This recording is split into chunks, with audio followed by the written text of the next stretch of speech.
আসসালামু আলাইকুম রহমতুল্লাহি ওবরকাতুহ। সম্মানিত দর্শক, বাংলাদেশকে নিয়ে পেন্টাগন ইদানিং ঘন ঘন বিবৃতি দিচ্ছেন। শেখ হাসিনার পতনের আগে আগে বেশ কয়েকবার পেন্টাগন বাংলাদেশ নিয়ে কথা বলেছে। এরপর যখন ডক্টর মোহাম্মদ ইউনূস এসেছেন, তারপরও পেন্টাগন বাংলাদেশ নিয়ে কথা বলেছে এবং বাংলাদেশকে নিয়ে তারা কাজ করতে চায়। তো এই বক্তব্যটি আমি মনে করি বাংলাদেশের জন্য একটি মারাত্মক ঝুঁকি ডেকে নিয়ে আসছে অনাগত দিনে বা আগামী দিনে। কারণটা কি? কারণটা হলো যে বাংলাদেশের সঙ্গে মার্কিন যুক্তরাষ্ট্রের যে রাজনৈতিক বিষয়াদি, দ্য পলিটিক্যাল অ্যাটাচমেন্ট যেটিকে বলা হয়, এটি যখন সর্বোচ্চ গুরুত্ব পায় তখন তাদের যে স্টেট ডিপার্টমেন্ট সেখান থেকে মন্তব্য করা হয়। আরও গুরুত্বপূর্ণ হলে পররাষ্ট্রমন্ত্রী বা তাদের যে সেক্রেটারি অফ স্টেট রয়েছেন মিস্টার ব্লিংকেন, তিনি সরাসরি বক্তব্য দেন। এটি হলো রাজনৈতিক। আর বাংলাদেশের ব্যাপারে যদি মার্কিন যুক্তরাষ্ট্রের কোনো সামরিক সিদ্ধান্ত থাকে, মিলিটারি প্ল্যান থাকে, সেক্ষেত্রে তারা যে বক্তব্য দেন তখন পেন্টাগন থেকে এই বক্তব্যগুলো দেওয়া হয়।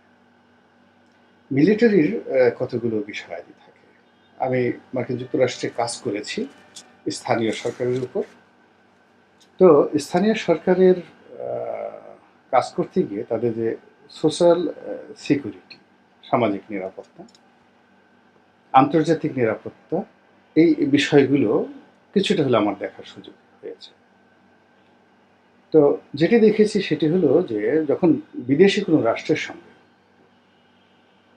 তাদের দ্বিপাক্ষিক বা বহুপাক্ষিক যখন কোনো রাজনৈতিক বিষয়াদি থাকে, তখন সেটি পররাষ্ট্র মন্ত্রণালয় করে। মূলত তারাই এই জিনিসটিকে জেনারেট করে, পররাষ্ট্র মন্ত্রণালয়। এবং এই কাজটি করার জন্য তারা কখনো ডিপার্টমেন্ট অফ জাস্টিস অর্থাৎ বিচার মন্ত্রণালয়কে কাছে ডেকে নেয়। যেমন নিষেধাজ্ঞা দেওয়ার ক্ষেত্রে মিনিস্ট্রি অফ জাস্টিস বা বিচার মন্ত্রণালয়ের সহযোগিতা তাদের লাগে। এরপরে তারা যদি কোনো মিলিটারি নিষেধাজ্ঞা দিতে চায়, সেক্ষেত্রে তারা মিনিস্ট্রি অফ ডিফেন্সের সহযোগিতা নেন, প্রতিরক্ষা মন্ত্রীর সহযোগিতা নেন।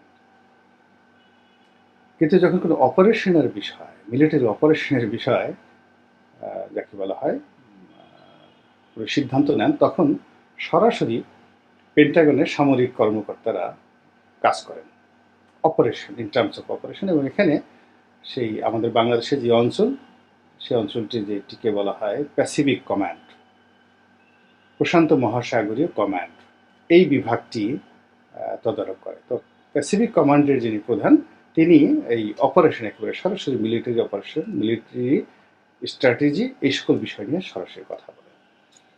তো রাজনৈতিক বিষয়ে আমরা দেখেছি যে বাংলাদেশের যে বিষয়টি, রাজনৈতিক বিষয়টি, এটি সর্বোচ্চ গুরুত্ব পেয়েছে মাঝে মধ্যে যে হোয়াইট হাউস থেকে বাংলাদেশের ব্যাপারে কথা বলা হয়েছে। এখন সেই রাজনৈতিক পরিকল্পনা কিন্তু আমার কাছে মনে হচ্ছে যে তারা বাদ দিয়েছে। পলিটিক্যাল তাদের যে মিশন এবং ভিশন তারা স্থগিত করেছে, বাদ দিয়েছে, অথবা তারা উইন করেছে।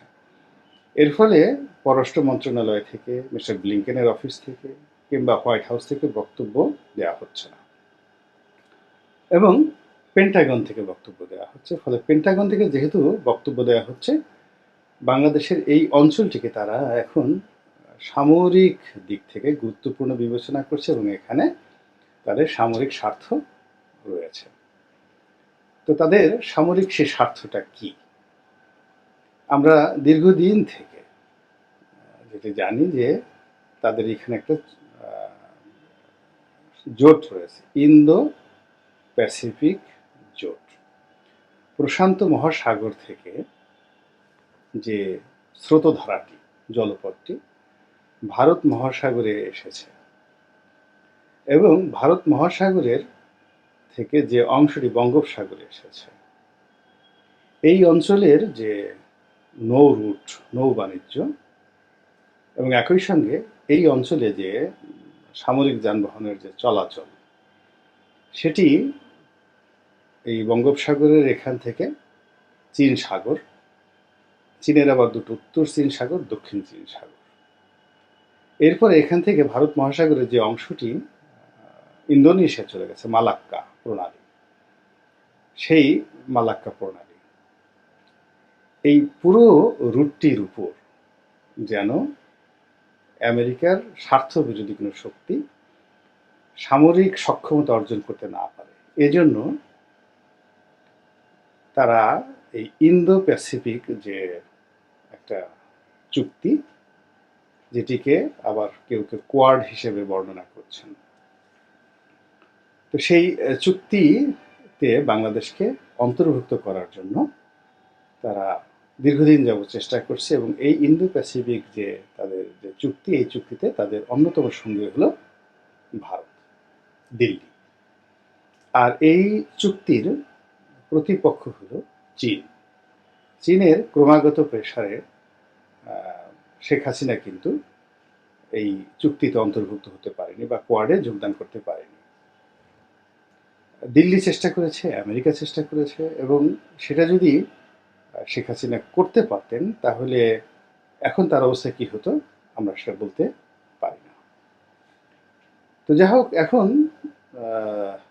দিল্লি বর্তমান সরকারের সঙ্গে কৌশলগতভাবে আমেরিকার স্বার্থের জন্য যতটুকু দরকার ততটুকু ছাড় দেবে, কিন্তু দিল্লির সঙ্গে বাংলাদেশের এই বর্তমান সরকারের মূলত দ্বিপাক্ষিক সম্পর্কটা একেবারেই হবে না, একেবারেই হবে না, এটি দা কুমড়ার সম্পর্ক থাকবে। কিন্তু ইউনুস সরকার যদি ইন্দো প্যাসিফিক জোটে যোগদান করতে চায়, সেক্ষেত্রে দিল্লি ভেটো দেবে না, শুধুমাত্র এই আমেরিকার এই যাকে বলে রাস্তাটি ওপেন করার জন্য। এখন আমেরিকা যেহেতু পেন্টাগনের মাধ্যমে তারা বক্তব্য দিচ্ছে, তাদের একটা আত্মবিশ্বাস জন্ম নিয়েছে যে তারা এখন বাংলাদেশকে ইন্দো প্যাসিফিক জোটের মধ্যে পেয়ে যাবে, এবং এটি ইউনুস সরকারের জন্য কতটা বুমেরাং হয়ে যাচ্ছে যে এই যে পেন্টাগনের বক্তব্য, এই বক্তব্যের সঙ্গে সঙ্গে চীন কিভাবে রিয়্যাক্ট করেছে, সেই রিয়্যাক্টটা বুঝতে পারবেন যে চীনের যিনি বাংলাদেশের নিযুক্ত রাষ্ট্রদূত, তিনি সঙ্গে সঙ্গে মির্জা ফখরুল সাহেবের সঙ্গে দেখা করেছেন এবং একসঙ্গে সংবাদ সম্মেলন করে বলছেন বাংলাদেশের সঙ্গে তারা থাকবেন এবং কাজ করতে চান। মানে সরাসরি তারা এখন বিএনপিকে সমর্থন দিয়ে বিএনপিকে ক্ষমতায় আনতে চাচ্ছে।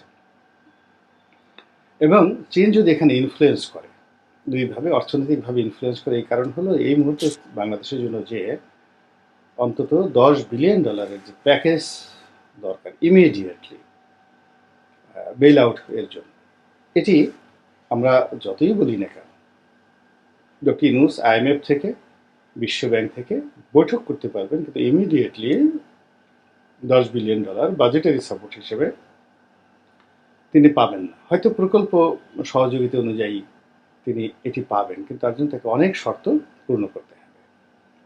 এবং অর্থনীতি সম্পর্কে আমি যতটুকু জানি সেটি হলো যে এই ব্যাংক ব্যবস্থাতে শেখ হাসিনা সরকার যে লুটপাট করেছিল সেটা ধামা চাপা দেওয়ার জন্য তার অনেকগুলো কৌশল ছিল, সেই কৌশলগুলো এই বর্তমান রেজিম অবলম্বন করবে না এবং তাদের পক্ষে সম্ভব নয়। ফলে অনেকগুলো ব্যাংকের, আমরা আঞ্চলিক ভাষায় যেটিকে বলি চিচিং ফাঁক, সেই চিচিং ফাঁক হয়ে যাবে, এবং সেইগুলো বন্ধ করার জন্য সঙ্গতি কারণে IMF-এর পক্ষ থেকে একটা প্রচণ্ড চাপ থাকবে। সেই চাপ মোকাবেলা করে IMF এবং বিশ্ব ব্যাংকের যে ঋণ, এটি পাওয়া ডক্টর ইউনূস সাহেবের জন্য সত্যিকার অর্থে কঠিন হয়ে যাবে। এবং আমরা এখন তাকে নিয়ে যে ভরসা করছি, বা এখন যারা বাংলাদেশ ব্যাংকের গভর্নর রয়েছেন যিনি, তিনি একসময় বিশ্ব ব্যাংকের কর্মকর্তা ছিলেন, আলটিমেটলি এগুলো ওইভাবে কাজ করবে না যেভাবে চীনের ঋণ কাজ করবে। এবং চীন এক মুহূর্তের মধ্যে এই পেন্টাগনের বাড়াবাড়ি করার কারণে তারা বিএনপির সঙ্গে একটা গাঁট বেঁধেছে। এবং বিএনপির আলতাফ হোসেন চৌধুরী সাহেব আছেন নেতা, দীর্ঘদিন ধরে তিনি চীনের সঙ্গে এই কূটনৈতিক যে বিষয়টি, চীন বাংলাদেশ যে একটা ফ্রেন্ডশিপ অ্যাসোসিয়েশন আছে, তার মাধ্যমে কিন্তু তিনি অত্যন্ত সুকৌশলে চীনের সঙ্গে একটা কাউন্টার রিলেশন তিনি রাখছিলেন। ফলে শেখ হাসিনার সঙ্গে চীন শেষ মুহূর্তে চেষ্টা করেছে। এর কারণ হলো শেখ হাসিনার মধ্যে যে চরিত্রটা ছিল, স্বৈরাচারী যে মনোভাব ছিল, একনায়কতন্ত্র ছিল, ফ্যাসিবাদ ছিল, এটি চীনের জন্য অনেকটা সহজতর ছিল তার সঙ্গে ডিল করা। যেকোনো গণতান্ত্রিক শক্তির চাইতে স্বৈরতান্ত্রিক শক্তির সঙ্গে চীনের যে বর্তমান সিস্টেম তাদের অ্যাডাপশন ভালো হয়। কিন্তু শেখ হাসিনার যাকে বলা হয় দোদল্যমানতা, একবার দিল্লি, একবার চীন, একবার আমেরিকা, একবার রাশিয়া, এই বিভিন্ন কারণে তিনি যখন বেইজিংয়ে গেলেন শেষবার, তখন তিনি সেখান থেকে রীতিমতো অপমানিত হয়ে নির্ধারিত দিনের ২৪ ঘন্টা আগে তিনি বাংলাদেশে চলে এলেন। তখনই আমার কাছে মনে হয়েছিল যে শেখ হাসিনার কপাল পুড়ল। আমি একটা ভিডিও করেছিলাম যে শেখ হাসিনার কপাল পুড়ল, চীন থেকে অপমান হয়ে ফিরে আসলেন। আর কোটা আন্দোলন, শিক্ষকদের আন্দোলন যখন চলছিল, একেবারে শুরুতে আমি বলেছিলাম যে এই পচা শামুক, তখন এটি বলতে গেলে পচা শামুক ছিল, এটাতেই আওয়ামী লীগের পা কাটবে, শেখ হাসিনার কপাল পড়বে এই পচা শামুকের কারণে। এই কারণ হলো শেখ হাসিনা সবসময় খেলেছে বিভিন্ন সময়টাতে, অনেকগুলো নিয়ে খেলেছে। এটি তার একটা রোগে পরিণত হয়েছিল, মানসিক রোগে পরিণত হয়েছিল। তো শিক্ষকরা আন্দোলন করেছিলেন যারা তারই দলের লোকজন, তার কাছে মনে হয়েছিল এটা তুড়ি মেরে উড়িয়ে দেওয়া যাবে। দ্বিতীয়ত ছাত্ররা যে আন্দোলন করেছিল, যে ডিমান্ড ছিল একেবারেই হালকা পাতলা সাধারণ ডিমান্ড, কোটা বিরোধী আন্দোলন, এটিও তিনি মনে করছিলেন আচ্ছা ঠিক আছে, ছাত্ররা মাঠ গরম করছে, আন্দোলন করছে, তার আন্দোলনটা রাখো, আমি যে কোনো সময় এটা বন্ধ করে দেব। এর ফলে কি হচ্ছে, বিএনপি আর আন্দোলন কোনো স্পেস পাবে না। রাজপথ যদি গরম থাকে, একসাথে দুটো গরম একসাথে হয় না।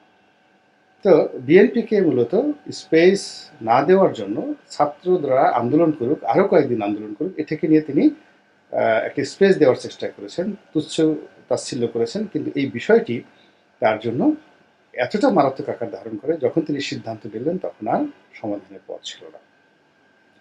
তো তার পতনের একদম পূর্বক্ষণ পর্যন্ত চীন কিন্তু চেষ্টা করেছে তার সঙ্গে একত্র থাকার জন্য।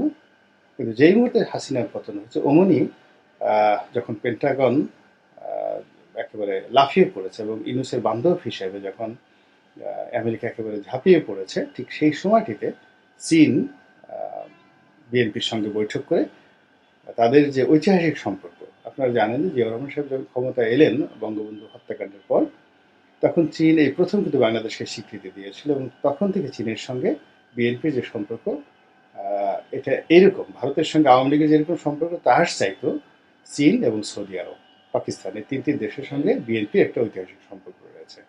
এবং সেই সম্পর্কটি এখন এই সময়টিতে বিএনপির সঙ্গে আছে, যা কিনা আলটিমেটলি ডক্টর ইউনূসের বিপক্ষে যাবে এবং পেন্টাগনের বিপক্ষে যাবে। তো কাজেই বাংলাদেশকে নিয়ে যখন মার্কিন পররাষ্ট্র দপ্তরের পরিবর্তে, হোয়াইট হাউসের পরিবর্তে যখন পেন্টাগন বিবৃতি দিচ্ছে, কথা বলছে এবং একত্রে কাজ করার অঙ্গীকার ব্যক্ত করছে, তার মধ্যে আপনি কি কোনো অশনির সংকেত দেখতে পাচ্ছেন নিজেদের জন্য, দেশের জন্য, কিংবা ডক্টর ইউনূসের জন্য? যদি দেখতে পেয়ে থাকেন তাহলে আওয়াজ তুলুন, আর যদি দেখতে না পান তাহলে মনে করুন যে আমি যে বক্তব্য দিলাম এর সঙ্গে আপনি ভিন্ন মত পোষণ করতেই পারেন, এবং এটাই বিউটি অফ ডেমোক্রেসি। আল্লাহ আমাদের সবাইকে হেদায়েত দান করুন এবং হেফাজত করুন। আসসালামু আলাইকুম ওয়া রাহমাতুল্লাহি ওয়া বারাকাতুহু।